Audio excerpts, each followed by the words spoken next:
Well, you guys were right on the edge of whether you were going to host or not. What, were you confident then that you guys were going to get home games here? I thought it was better than 50-50, but I wouldn't call it a highest level of confidence. I thought if we got that one last night, it was a definite thing. I thought we left a little bit of question out there.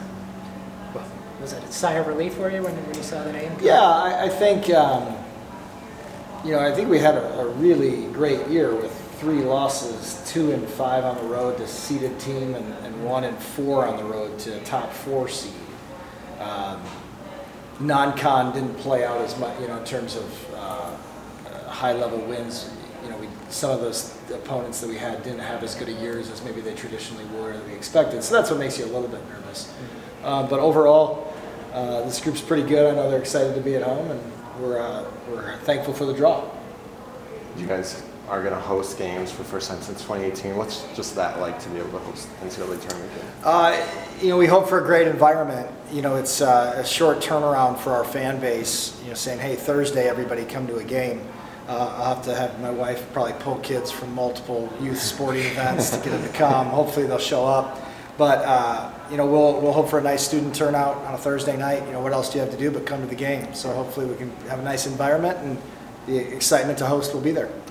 Do you guys change anything from, did you learn anything from 2018 about preparing for playing in home games in the NCAA tournament? I don't think, in being some of my previous stops as an assistant coach at Florida, I think we hosted a couple of rounds, and I don't think it's they do a really good job of making it neutral, and so I don't think there's a lot, home versus road from a player perspective. For a coaching perspective, I think one of the nice parts about going on the road is no class and focus, whereas now the kids will be in school, and I'm sure that'll cause some distractions. I think we have some Thursday night classes. I told them they could go, but then they have to run over just to be there by 7 o'clock.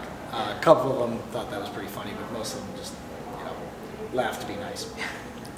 You guys had 5 players in the All Big East team. Yachty won Big East Setter of the Year. What was just that like to see all those players win those awards? Well, I think when us and Creighton go 17-1 and get through a lot of the league, without dropping sets, and that it's statistically you're going to be at a significant advantage. And I always like to think of All Big East as would you play on pretty much every team in the conference? And I think we've got a lot of players who we would say yes to.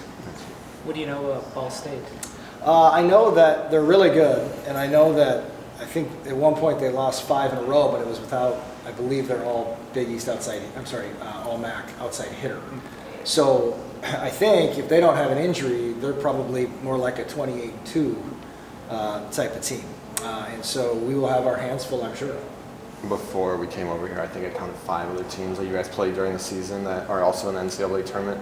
What's that like to have a schedule playing teams? I don't know what's that now. But those big matches help prepare you. Last night was a terrific preparation for us to be in some tight matches. We only had 3-5 setters all year. Trying to use block subs, serve subs to try and create some advantages in certain situations that we practice a lot, but a lot of times they don't show up in matches if they don't get that long, that extended. We were out of subs in the 4th, and playing through that environment I think made us a lot better. I would have obviously loved the win last night, but thankful that we got in a battle. I know this team is playing a lot of big games all year long, but this is still a young team. How do you prepare such a young team for a lot of their first NCAA tournament action? We've been educating them throughout, especially with the new bodies, and some of the new bodies haven't been to an NCAA tournament before, and so we start off at the beginning of the year talking about what non-conference means, what December means, non-con, conference play, postseason, the different phases of season. And so I think that they're all pretty aware of what's going on.